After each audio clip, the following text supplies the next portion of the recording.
So let's hear from someone who is stepping out in faith to go beyond. Hello, my name is Levi Burkhart. I'm 15 years old, and this summer I went on my first international mission trip to Tanzania with Passion Community Church. Honestly, it's difficult to find one word that captures what it meant to me. The word that I would choose is purpose. We didn't know our purpose in going to Tanzania, but throughout the entire trip, God showed us what our purpose was there. We went to a school called Save Life English Medium School that was built and funded by Passion Community Church and an organization called Together for Tanzania. We partnered with this school, so we knew a little bit about it, but we had never gone to the school except for to see the property. So we were shocked by how amazing the school was and how many children were learning English and becoming stronger academically. I've always loved traveling, and that was one reason I wanted to go on this trip. But the main reason I wanted to go on this trip was because my family has supported and funded this school for many years, and I wanted to see the school with my own eyes. I've been giving money to Passion Community Church, and I got to see what that money was going to and where it was being used in wonderful ways when I went on this trip. Our purpose there was to make relationships and advance the relationships that may advance God's kingdom. I realized that I can connect and bond with people who are so much different than me on a completely different level than I can with people who are so similar to me. This is because even though we are completely different in all of our ways, like our first language and like the way we do everything in life because of the cultural differences, we can still connect because all of us are made in God's image and are all human. Purpose is a light word with a heavy meaning. Purpose means a lot to me because God showed us purpose throughout it all. After seeing the life of the Tanzanians and how they are spiritually connected with God, I worry less and I pray more. I take less and I give more. I take less for granted and use more of the opportunities that I have, only because of seeing their contentment in all circumstances. Someone should go on a mission trip because you can see how God really works around the world in ways that you had never seen before, just like I did. I really enjoyed the time that I got to spend with Levi and his dad and other members of our team, people from our church. It was a real honor to do that in Tanzania this past summer. And Levi, what he was able to discover as a part of the unpacking and the reflection on that experience was really a truth that I want to unpack with you today. And let me just get right to it. You can't just acknowledge a problem. You have to actually do something about it.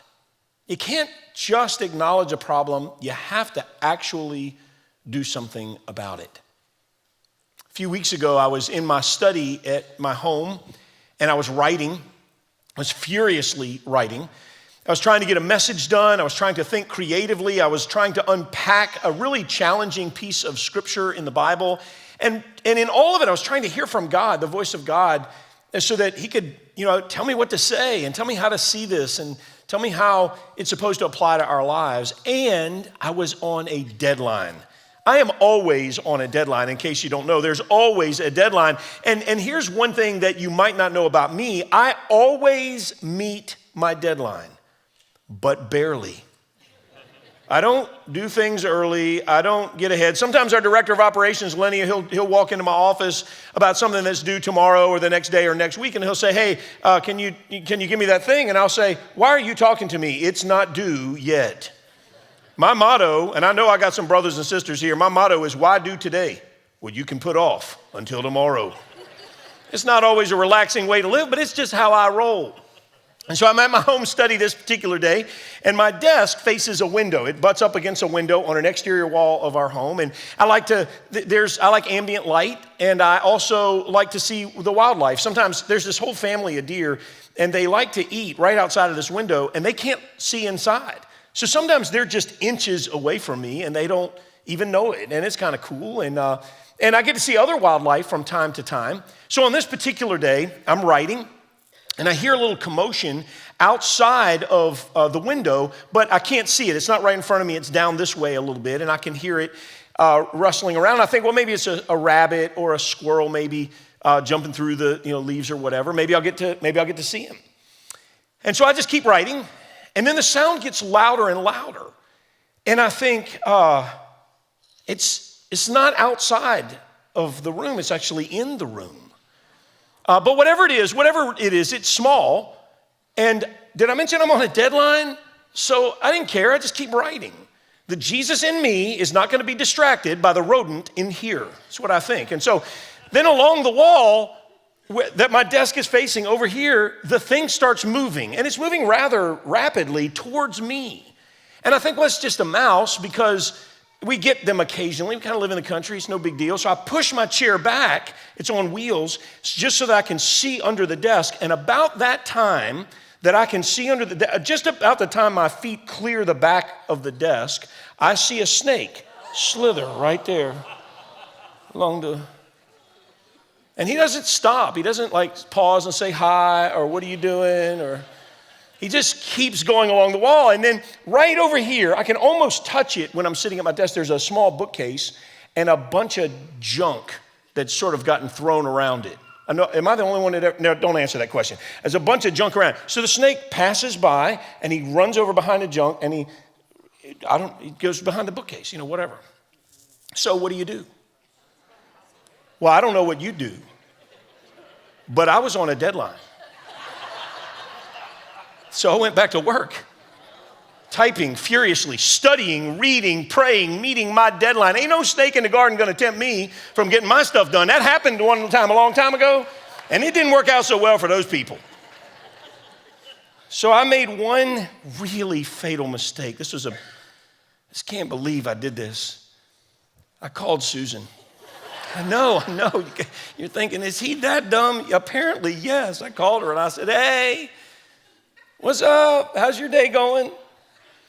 Now, this never happens. Like during the day, I never call her with a question like, how's your day going? Susan is focused on her work and I am focused on my work. And we don't just like check in during the day. We'll do that, when we crash at the end of it. So if we call each other during the day, there is a reason for the call. We discuss it. Like, what do you got? I'll take care of it. Okay. Hang up the phone. We go back to work. So her red flags were like already up. When I call and say, hey, how's your day going? Like that never happens. She says, oh, my day is going fine. What do you want? We don't talk to each other at the end of the day like that, but like during the day, like I'm in the middle of something, always leave me alone. So what do you want? What's going on? I said, well, this is really not a thing. And I don't even know why I'm calling you and telling you this. It's so silly. It's just so silly. What is it? She said, like, get to the point. I said, well, I don't know. There might be a snake in the house. And then I told her the whole story of what happened. Everything I just told you. And I said, look, I just didn't want you to be surprised if you came home and he's like on the couch watching TV with a drink in his hand. He's part of the family now, whatever. And so that's when she put the piece to the puzzle. She said, wait a minute. He's still in the house? Why didn't you get him out? And so I said, that was the moment I realized I shouldn't have called her. I just shouldn't have called her. She said, why didn't you get him out? I said, Susan, I'm on a deadline. The snake will have to wait. And she knew what that meant because we've been married for almost 34 years. When I say I will get to it, what it means is that when I'm dead, the snake will still be in the house. So what it means is, look, the snake can have the area behind the bookcase. I never go back there anyway. I'll stay out of his way. He stays out of mine. We cohabitate. We can get along. Susan hung the phone up on me. And I thought she was overreacting. I figured she'll get over it. I'm on a deadline. I got stuff to do. And so about 20 minutes later, she was at the office. And I was at home writing. So 20 minutes later, she barges into the study. Like flies the doors open. And she stomps her way over to my desk where I'm sitting. And she kneels down next to my chair. And I think, what are you doing? And it was right in the middle of the most inspired moment of my writing, I might add. I said, what is that? She starts pulling stuff out of a bag. She said, I Googled it, that's bad to begin. Anyway, I Googled it. She said, I found out that snakes hate the smell of cinnamon. So I went and got a bunch of cinnamon essential oils, and we're just gonna run him out of here. In case you're wondering, my study now smells like a French toast factory exploded in the middle of it. It's like Christmas year round in there. If what she read was actually true, there's not a snake within 10 miles of my house. Susan's frustration with me illustrates really the reality I'm hoping we'll get to today. You can't just acknowledge a problem. You have to actually do something about it. And believe it or not, Jesus actually taught this truth, though it had nothing to do with snakes or cinnamon.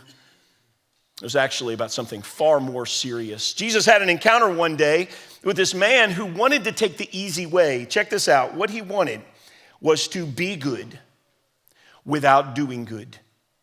He wanted to be good without doing good. Here's how it goes. As Jesus started on his way, a man ran up to him and fell on his knees before him. Good teacher, he asked, what must I do to inherit eternal life? And this sounds legit, like this sounds like the right question. As a matter of fact, this is probably, some version of this is the most common question that I get in what I do as a pastor. And it either comes to me as, how do I get to heaven? Which lots of people ask, which is to say, what must I do to inherit eternal life? Or it comes as some version of, how do I get right with God? How can God and I be okay?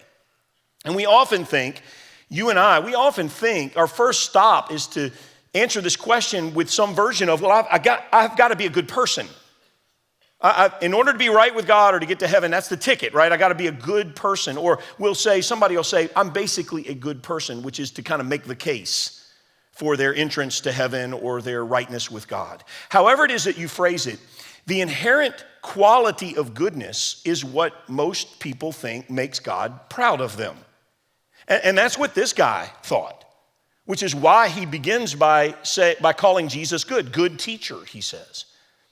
But check out Jesus' response. Why do you call me good? Jesus answered. No one is good except God alone. In doing this, Jesus is talking about his humanity. No human being, no person is good except God alone. You know the commandments. You shall not murder, you shall not commit adultery, you shall not steal, you shall not give false testimony, you shall not defraud, honor your father and mother. Teacher, he declared, all of these I've kept since I was a boy. He's smiling here.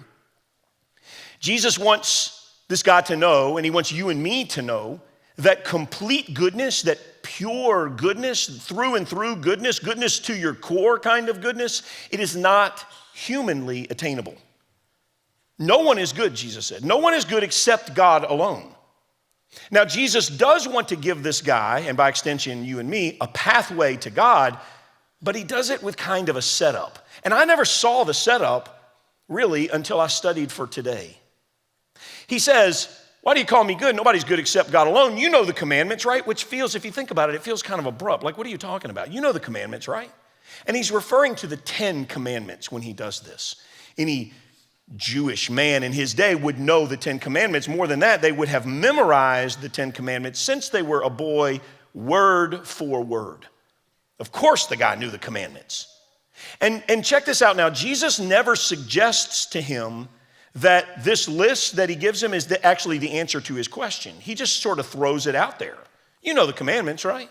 Don't steal, don't lie, don't commit adultery. In fact, everything on the list that Jesus gives this guy is in the refrain from category, the do not, including honor your mother and father, because it's really saying refrain from dishonoring your parents. So this guy thinks he's there. He hears the list and he thinks, I'm the man. I check all those boxes. But the truth is, you can't get right with God by simply living in the refrain from commandments. That's what Jesus wants him to know. Rightness with God is not just about avoiding wrong. It's also about chasing after what is right. It's not just about acknowledging what needs to be done. It's about doing it. Or as Susan would say, you can't just acknowledge a problem. You have to actually do something about it, which is pretty much what Jesus says to this guy. Remember, this man thinks that he's won. He thinks that by not breaking any of the negative commandments, he has solved the minefield of sin by commission, sin by violating a rule.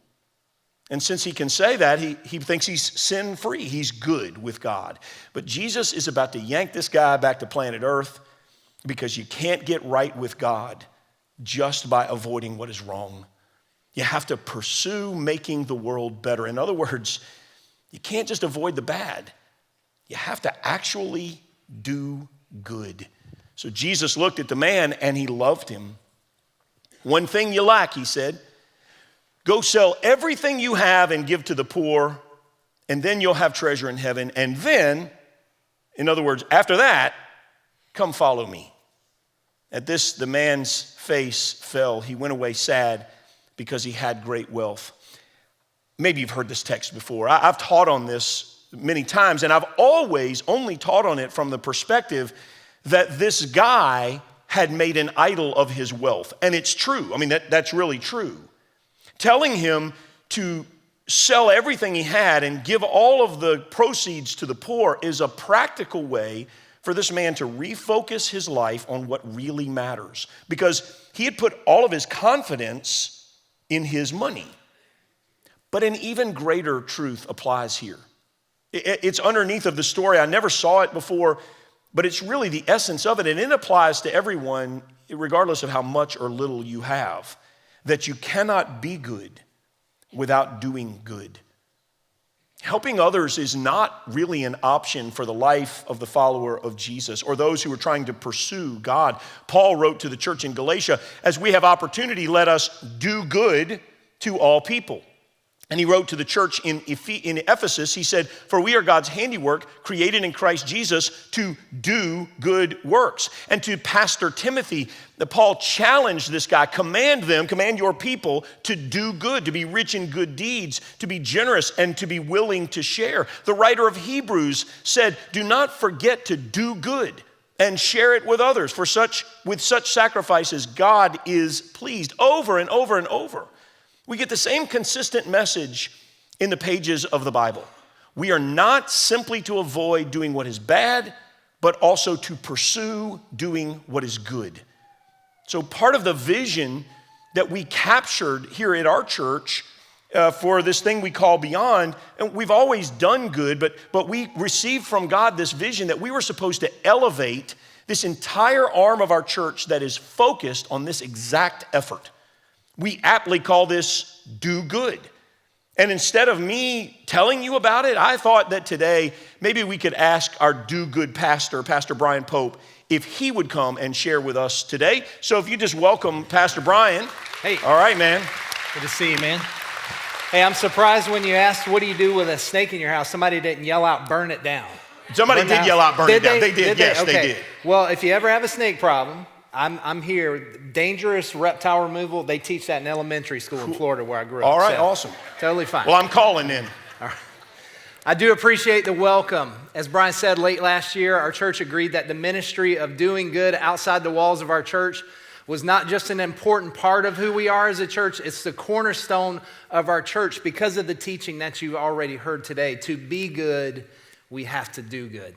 In fact, as you heard Bryan just teach, the Apostle Paul wrote that in part, this is what we're made for. All of us, God's handiwork, made to do good works. We also agreed as we move beyond ourselves that the position that I get to lead in today, that I get to serve in today, was going to be an important part of our reach and influence on meeting the needs that exist all around us in the communities that we serve, in places across the United States, in places that God has called us to around the world. So I'm humbled to serve our church. I'm humbled to serve you in this way, and I'm grateful to all of you for making that possible.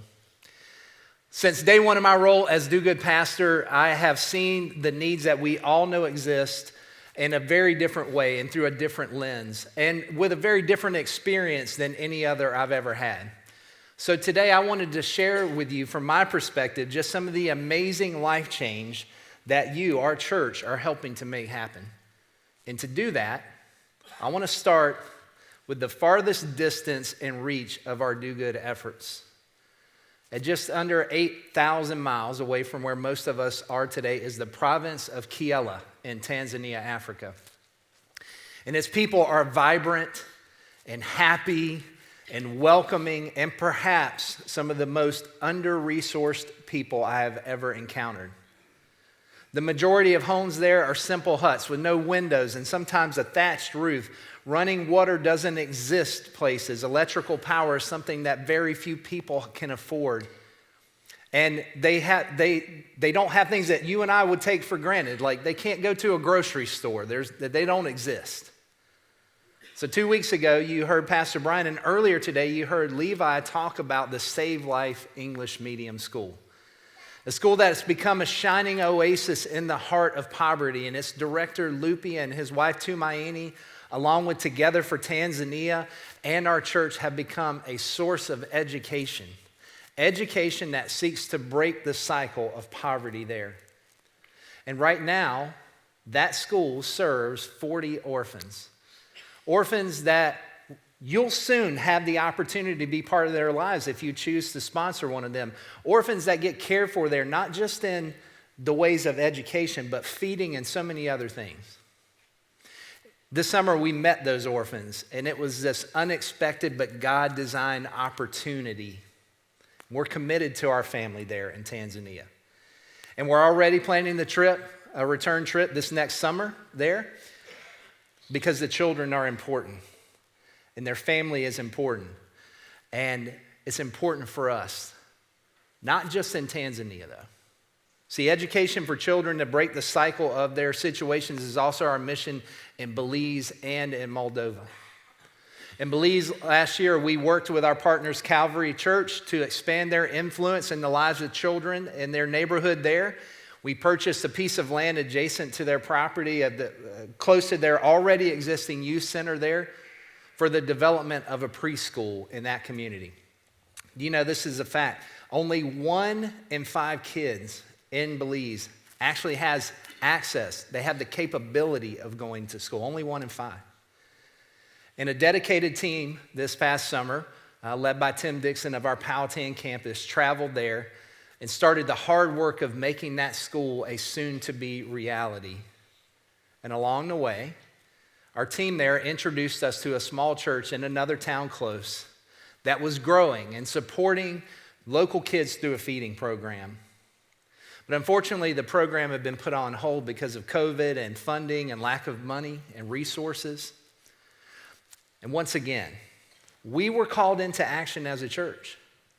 And many of you answered the call to go above and beyond what you had already committed to the Beyond Vision. And today, because of you, Camalate's feeding program is back on, and kids are eating every single day in Belize, in that community. And we're sending a team back there this coming year. But our support of our partners there who are working there every single day, that means our church is doing good there every day in Belize. For 14 years now, we've been a supporting presence in Moldova, a country of the former Soviet Union where poverty and lack of jobs has created a generation of hopelessness. Orphanages there are so overtaxed that kids age out of them at some of the most vulnerable ages and times in their lives. So come with me for a second, because when we look around and our kids are planning fun evenings and maybe going to a football game or who they're going to hang out with tonight or what they might wear to the dance, orphans in Moldova are trying to figure out where they'll live at that same age and where their next meal might come from so that they can feed themselves. And unfortunately, many of them become victims of human trafficking, forced slavery, and some even worse. Our partners at Justice and Mercy International are boots on the ground there. Our financial support of them keeps that going. And although a war has kept our teams from going there recently, it's not stopped our unwavering support of what's happening there through our financial efforts. And this year, our team will return, God willing, so that the children and students of Moldova know that PCC is forever family with them. And they'll be reminded that we won't rest while they're facing the odds that they're facing. In places far away, our church, your church, is committed because each life we talk about is not a story to tell. It's a precious and important life in God's family.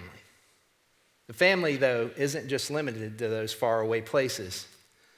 They're right here in our country in places like Fort Myers, Florida, and Mayfield, Kentucky, and Walterboro, South Carolina. That last one, by the way, was the site of our annual student mission trip where over 100 students and leaders went this year to complete critical home repairs for homeowners there.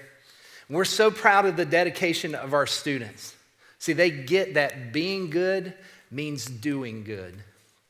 In September of this year, our disaster relief team was invited by Samaritan's Purse to join them in their work in Mayfield, Kentucky. You may have not heard about this, but this town was almost completely destroyed by an F4 tornado just 4 days before Christmas in 2021. And our team got in a van and traveled 14 hours together, which is a whole message for a whole different day, by the way.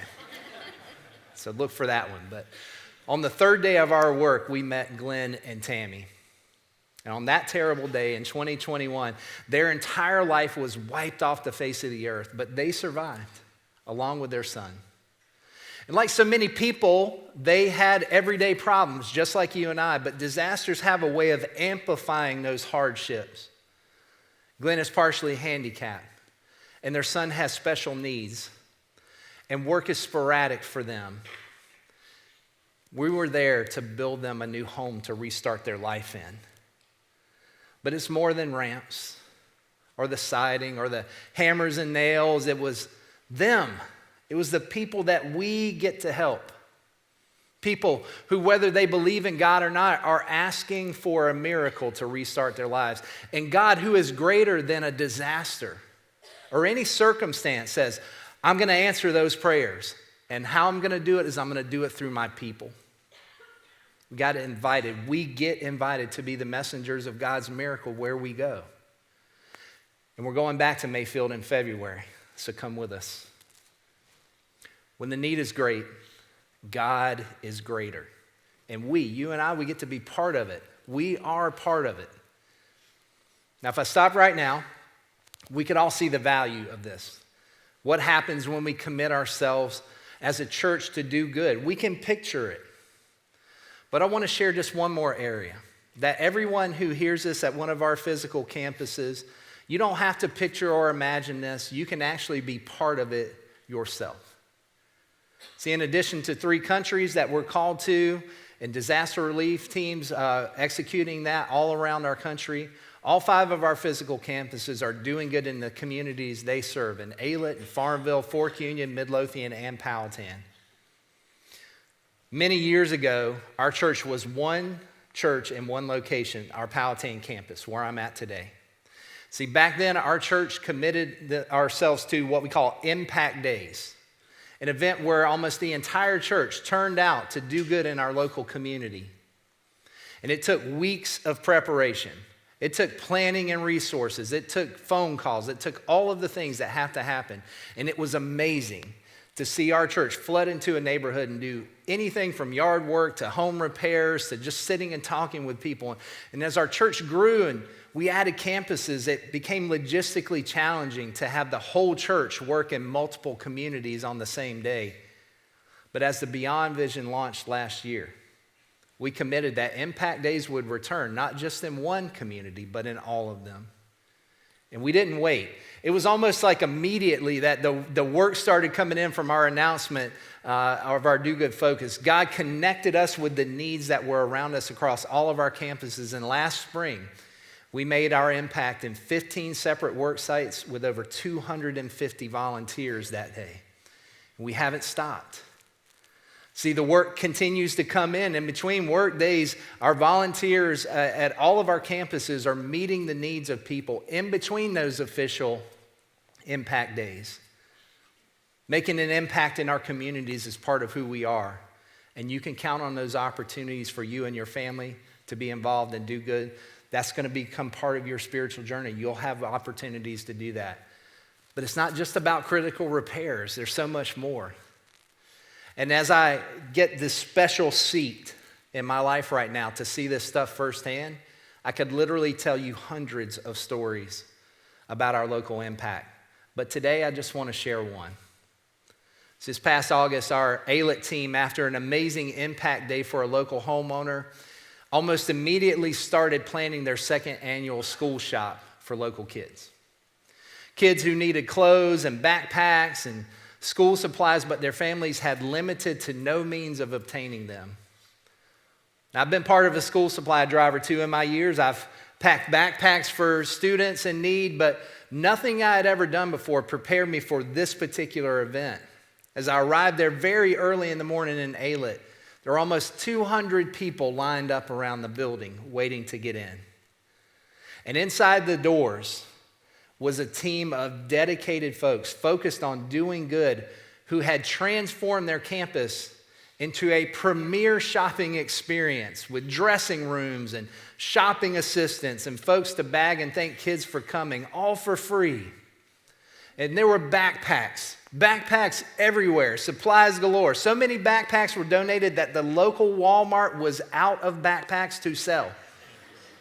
One family backed the truck up and loaded an entire truck of school supplies and wiped out the Walmart. We got calls. And I watched as kid after kid, some of them tentative, walked into the doors of our ALIT campus. Some of them with not happy faces on, but when they left, there were smiles and excitement on their faces. We met those kids where they were. We met their families where they were with dignity and hope. And we got them ready for school. I remember standing, if you've never been to the ALIT campus, when you come into the doors, there's a hallway that kind of goes down to one part of the campus there where the power jam area is for kids, and that's where they had set up the school supplies. So I'm standing there, I'm looking down the hall, and I see this little guy come busting around the corner, and he turns around and he starts walking backwards with his little T-Rex backpack on. And he keeps looking over his shoulder because he doesn't want to fall, but he's telling everybody who comes by to look at his new backpack. And he's so excited. And as he came up to us at the thing, he spins around and he's just got this smile on his face. And it's just one story. But I want you to imagine this little guy. Imagine that the people of PCC, all of us, our church, walked into school with him on his first day, and we did. Not just that first day, but every day. We get to be part of his story. We get to be part of his life. And wherever you're at right now, one of our physical campuses, or if you're online, and I haven't forgotten about you guys, Nottoway and VCCW, our brothers and sisters at our non-traditional campuses, you're part of this too. We're so grateful for you. Your prayers matter to the efforts that are happening. You're helping us do good when you do good as well, so keep it up there.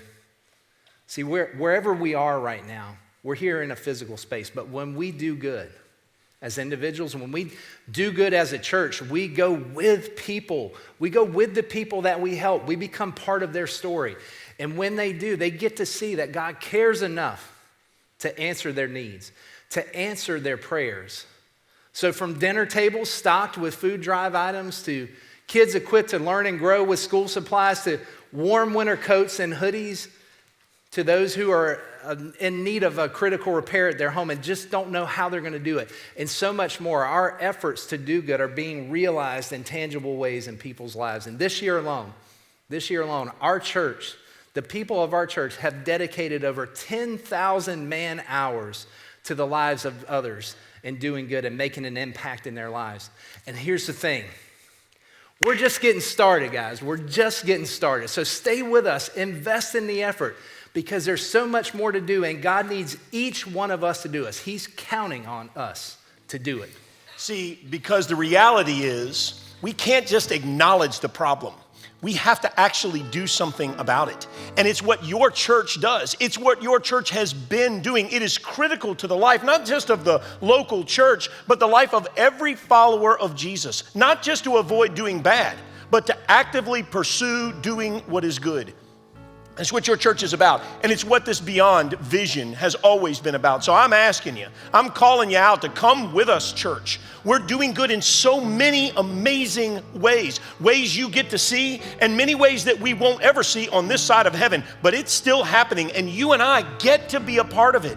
So come on, church, let's keep moving. Let's not stay where we are. Let's make the world a better place. I'm gonna ask you, every person at our church right now, if you'll stand up with me, we're gonna pray together. We're gonna pray and count on God and commit this moment to God. So let's do it. God, thank you. Thank you not just for saving us and for helping us know the roadmap for how to avoid what is wrong, but helping us to chase what is good and what is right and what is holy and what will change people's lives. We're counting on you, God, to show us the way, and we pledge anew that we will follow that way through the life-changing, life-giving power of the one we serve. His name is Jesus, and in his name we pray. Amen.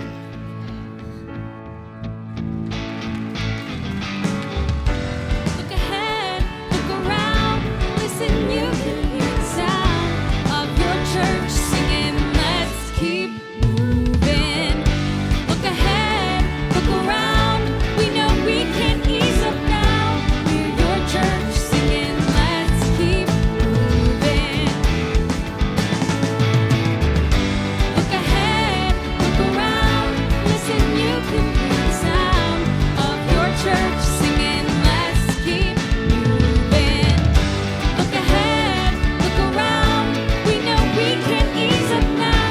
We're your church singing, let's keep moving, let's keep moving.